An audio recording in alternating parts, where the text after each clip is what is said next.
Hello, hello, hello, ladies and gentlemen. We are moving on in an exciting series between Empire of VioLet and EG DeMuslim. These two players are matching up on GSL's dual site. And I've talked a little bit about the players. I said that EG DeMuslim, former Warcraft 3 player, one of the best in Europe back in the day, but now he's playing StarCraft 2 for Evil Geniuses. Empire of VioLet, also a Warcraft 3 player. I don't think I've got a whole lot into him. He has not won anything substantial except the recent Sao Paulo Intel Extreme Masters win. That was huge. Grats to him for that. I would grats him myself in this game, except that it's a replay. You can tell because I'm able to pause. Unfortunately, not able to grats him in person. I am not that famous yet. I'm not that well known. But Empire VioLet, nonetheless, an exceptional Zerg player. Both these players transitioning from Warcraft 3 into StarCraft 2. Going backwards, one might say. And this map is real interesting. This is something that man, you were just spam clicking like crazy DeMuslim. This map is something interesting that I was thinking about earlier. Is that this map is dual site. For those that don't know, first and foremost, I was thinking about, okay, where do we start? This map is called dual site. It was made for the GSL, the Korean leagues, and it's a pretty standardly used map. It's welcomed by a lot of people. It's considered, I think, to be a pretty good map by most people, unless I'm just so out of the map metagame, so to speak. But really, all of these, the map's been used widely. Certainly, it's been used a ton. But it's not in the ladder pool. And the reason that I say that is because of the recent Cloud Kingdom LE and Core Hall Compound LE that were released. And if you want to see some big sites on those, I would recommend, almost made it into the extractor. If you want to do some insight on those, I would recommend going and watching Apollo's video. He did some fantastic videos on the new maps. Man, when I watch it, I'm like, holy crap, it's like I've never seen these maps before.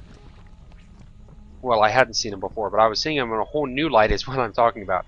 I look at them myself, and I'm like, oh, well, you know, there's this, and there's that, and blah, blah, blah. And then Paul was like, no, no, no, here's how it goes. For every race, against most matchups, or all matchups, and general insight. And I'm like, wow, okay, dude, you're just awesome.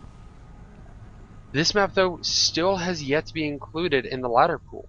Oh, why does that matter? I mean, Cloud Kingdom and Coral Compound brought in, and this one isn't. Well, this one was made for the Korean leagues, right? Yeah, but so was the other ones. So were the other ones. The other ones were made, I mean, Cloud Kingdom was originally made for GSL. The GSL used it, and then Blizzard picked it up. Well, this one was made for GSL, and it's been used widely, so why isn't it used? Anyway, that's my little map rant. You can see DeMuslim going for a 1 Rax expand with the factory as well. Not tagging anything on. Oh, there's the reactor. We are going to get a reactor swap there. A few Zerglings out here poking and prodding around the exceptionally loud waterfall that I had to shout over. My gosh, that is something. You can hear it in stereo. See, there it is. There it is. The Zerglings moving out. Just scanning a set of 8. Dropping by the watchtower, seeing what's going on. They're probably going to poke and prod around here a little bit. This door actually needs to raise. Oh, and they might slip in. They could actually slip right in underneath the factory as it's trying to land. No, VioLet, you need to get up. You need to try to...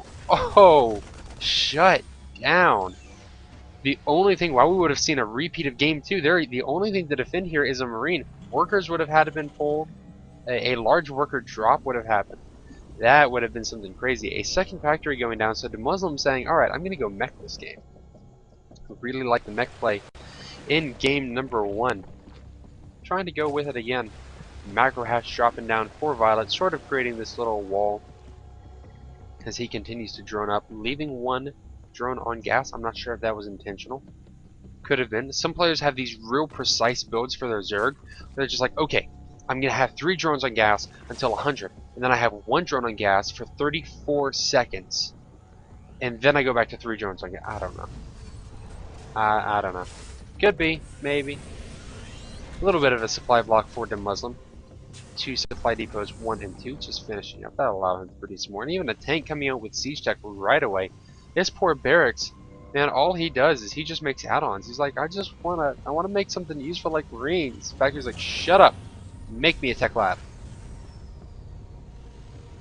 Get to the back of the base and make me a tech lab.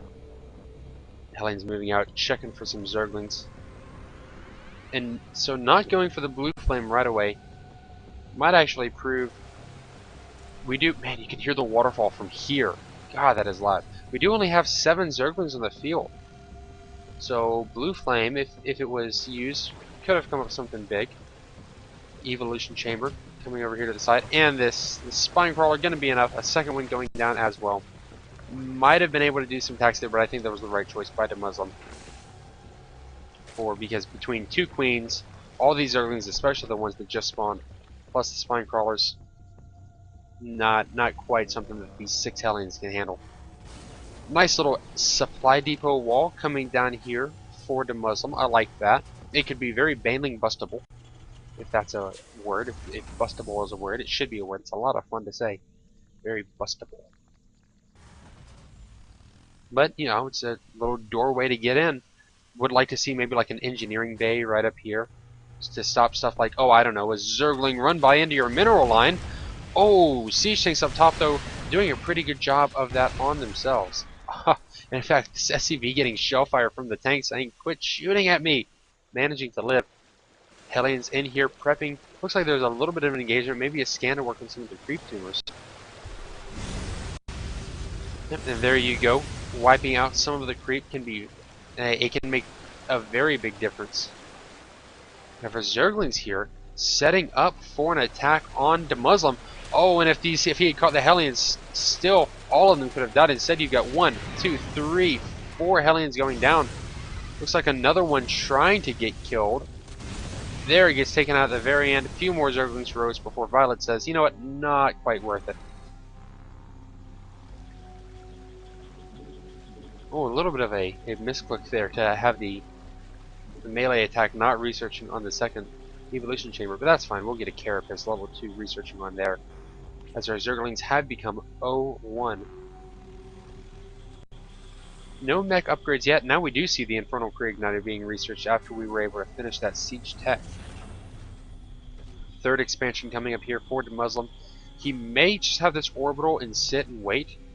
There's the weapons level 1, so he is definitely going. Nope, canceling it for armor level 1. But nonetheless, definitely going mech. No doubt Thor's will be out soon enough, as soon as some more factories go down. Overseer dropping by saying, sup guys? How you doing? Siege tank, wait, do I shoot it? Nope.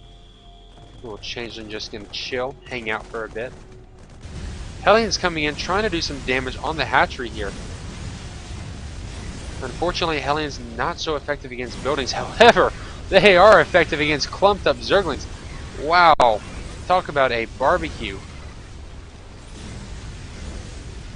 This is just crazy how many Zerglings were roasted there in one hit. We do have 54 units lost for VioLet. In fact, 1 Hellion here trying to bait a few more Zerglings over. Come on.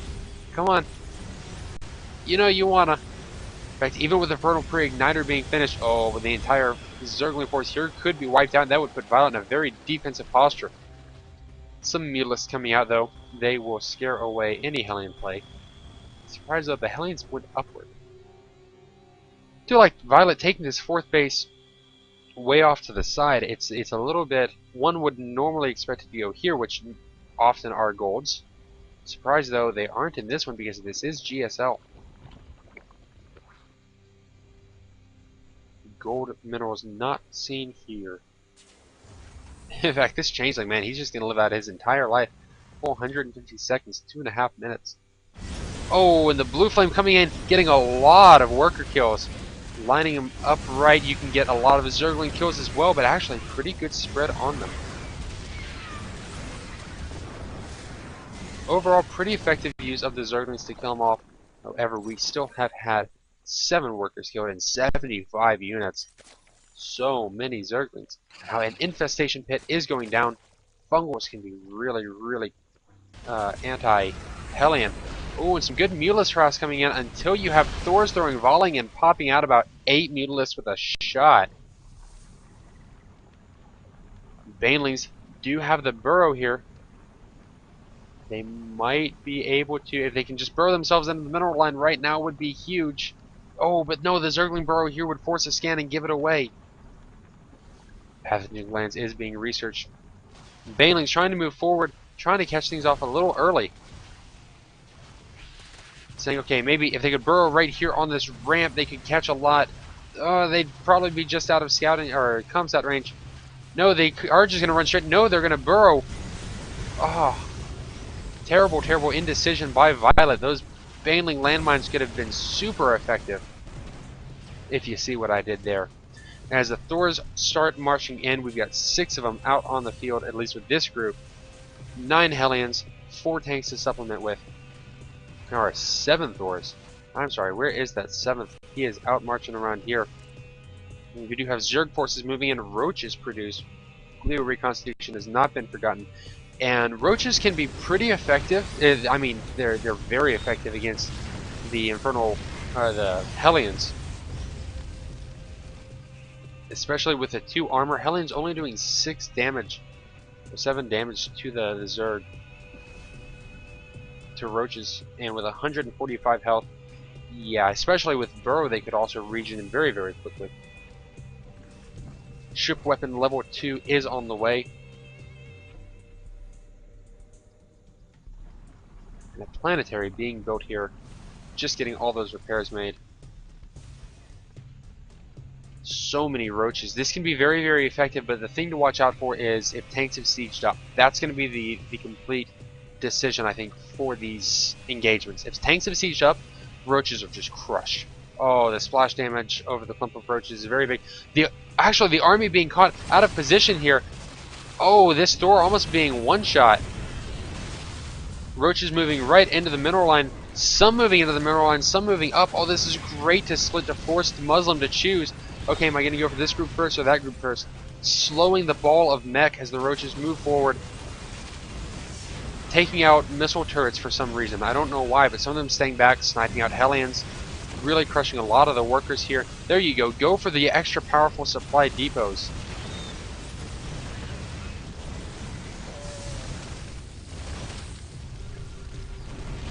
Some burrowed roaches down here, some burrowed roaches up top. Forcing a couple of additional scans. Oh, and now we have Zergling. Nope, just pure roach run by. It looks like Zerglings have been forgotten entirely. Neural Parasite just finished. I don't know why VioLet's going for Neural. It wouldn't be very effective. Oh, and waiting to attack for the alarm. That was great. He moved up right next to it to get all the roaches attacking at once, so that when the alarm was set off, it would be too late to respond. Damage incoming would be too fast before any mass repair could be done. The third base is destroyed, and the roaches, these roaches are going to be sacrificing themselves. They're going to do plenty of damage to Hellions, to SCVs. And these Thors are very powerful against the roaches. They do very, very high damage. However, they're very, very, very, very immobile. You can see them moving as a ball clump here. They don't even want to go after these roaches because they know the roaches are just going to outrun them and slip by them. In fact, DeMuslim is saying, that's it, I'm just going to go for the entire base attack. I'm going to march right in. Oh, and here come the big fungals, like I was saying, against those Hellions. But trying to neural, I'm not sure why those infestors just moved up. They really need to just drop a ton of fungals. Oh, so much lost damage. Fungals not used, infested Terrans not used. Meanwhile, the roaches here, the counterattack, have been moving around, catching the production facilities. And Artosa says this is how you kill a Terran. You go for the production. The orbital having to lift off. Unfortunately, you kill a Zerg by going right into their base and destroying everything. Wow, look at how quickly those bases fall. Roaches that are spawned are retreating right away. But VioLet has a base here able to defend, has a base here able to defend, and burrowed moving infestors could pop out a whole ton of infested Terrans, especially against sieged tanks. Not just siege tanks, but sieged tanks. Tanks that are in siege mode can cause a splash damage to do a lot of damage against your own units. That could be what he's waiting for right now. Just waiting for these tanks to siege up. Meanwhile, back in the Terran base, we have a full base trade scenario en route as these orbitals try to land at a new base and just get situated. The mech walking up, getting into the main base, laying into the hive. But VioLet, he is feeling very happy about himself right now. He has a base here. He has a base here. Even with a new Roach Warren constructed, he knows I've got to have that ready. Another Thor sniped out.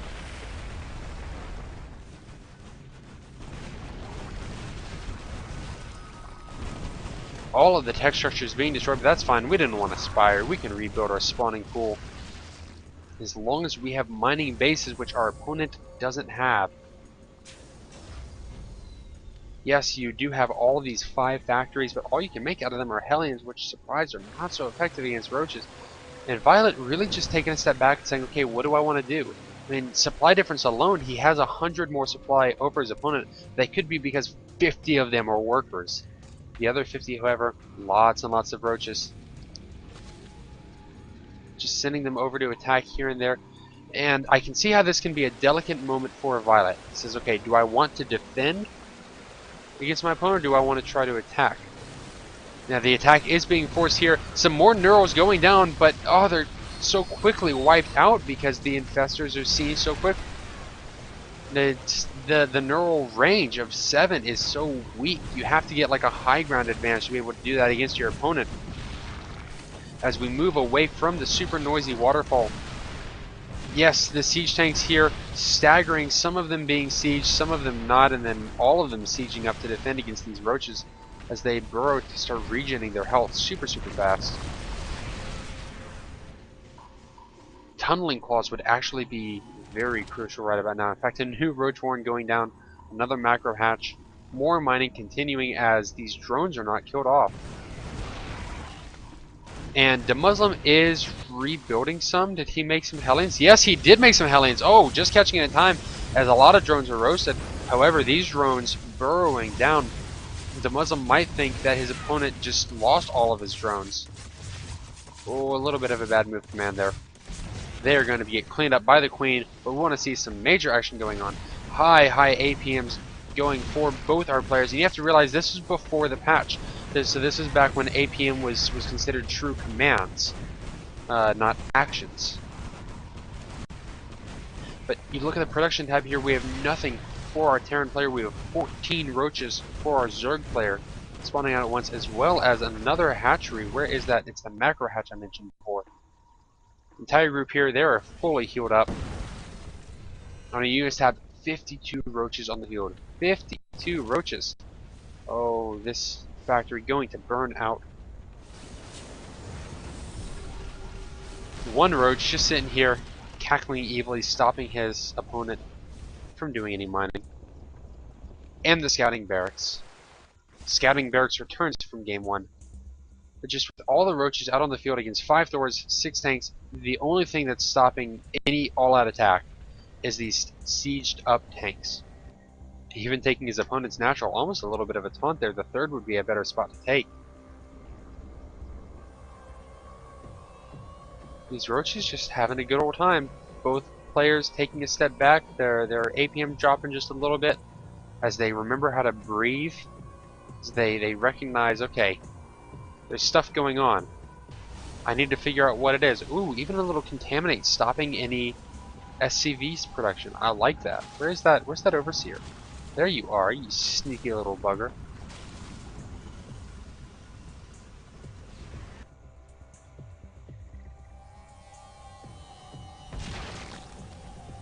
Finally, that SCV production can continue. However, DeMuslim even needs to build supply depots before anything else.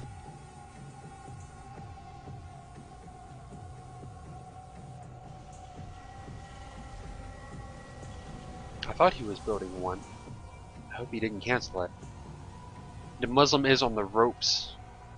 He's just, oh, he's gonna try to come over here and attack. You see the blue clicks. He's gonna be met by a plenty of roaches. Scouting barracks. Seeing, hey, what's going on, guys? Queen saying, we don't like you. Get out of here. Oh, and the blue flame Hellion is gonna get on his third shot, V1 drone kill. Ferocious, fearsome Hellion. Oh, here comes the attack. I completely missed it. DeMuslim GG'd out so fast. It looks like the Thors were destroyed. And yes, with just so many roaches coming in, this really was inevitable. Even tunneling claws coming in would have completely sealed the deal. That is going to be it for game 3. So VioLet really showing he can react to an early quick attack game like in game 2. He can react to the long macro style play by doing what many Zergs do, going absolute pure roaches. This has been game 3 of a best of 5 series. I hope you've been able to endure through this. Man, it was quite a game. Feel a little tired after. I think I'm going to take a break before 4 and 5. But I'm still going to cast 4 and 5 if there is a 5th. We'll see if VioLet can take it in game 4 or if DeMuslim is going to hold on and take it to an ace match. Either way, I will see you in the next game.